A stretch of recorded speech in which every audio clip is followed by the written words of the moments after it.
അബുദാബിയിൽ 2023 ജൂലൈ 6 നടന്ന വാഹനാപകടത്തിൽ മരണപ്പെട്ട മലപ്പുറം രണ്ടത്താണി കൽപ്പകഞ്ചേരി സ്വദേശി മുസ്തഫ ഓടായപ്പുറത്ത് മൊയ്തീന്റെ കുടുംബത്തിന് നഷ്ടപരിഹാരമായി 4 ലക്ഷം ദിർഹം, അതായത് ഏകദേശം 95 ലക്ഷം ഇന്ത്യൻ രൂപ ലഭിച്ചു. യാബ് ലീഗൽ സർവീസസ് സിഇഒ സലാം പാപ്പിനിശ്ശേരി മുഖേനയാണ് തുക നേടിയെടുത്തത്. അൽ ബത്തീൻ അൽ ഖലീജ് അൽ അറബി സ്ട്രീറ്റിൽ വെച്ചാണ് അപകടം നടന്നത്. ബസ്സിൽ നിന്ന് ഇറങ്ങിയ ശേഷം റോഡ് മുറിച്ചു കടക്കുകയായിരുന്ന മുസ്തഫയെ ഇമാറാത്തി സ്വദേശി ഓടിച്ച കാറിടിച്ചാണ് അപകടം സംഭവിച്ചത്. ശ്രദ്ധയില്ലാതെ വാഹനം ഓടിച്ചതാണ് അപകട കാരണമെന്ന് ഫാൽക്കൺ ഐ ക്യാമറ ദൃശ്യങ്ങളിൽ നിന്നും അന്വേഷണത്തിൽ നിന്നും വ്യക്തമായി. അപകടത്തിൽ ഗുരുതരമായി പരിക്കേറ്റ മുസ്തഫ സംഭവ സ്ഥലത്ത് വെച്ച് തന്നെ മരണപ്പെടുകയായിരുന്നു.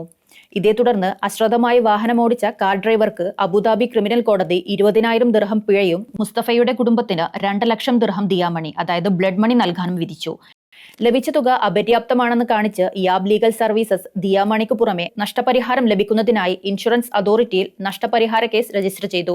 Legal hair certificate, bread winner certificate, criminal case വിധി തുടങ്ങിയ രേഖകൾ സമർപ്പിച്ച് നടത്തിയ നിയമ പോരാട്ടത്തിനൊടുവിൽ ദിയാമണിക്ക് പുറമെ 2 ലക്ഷം ദിർഹം കൂടി ഇൻഷുറൻസ് കമ്പനി നഷ്ടപരിഹാരമായി നൽകണമെന്ന് വിധിച്ചു.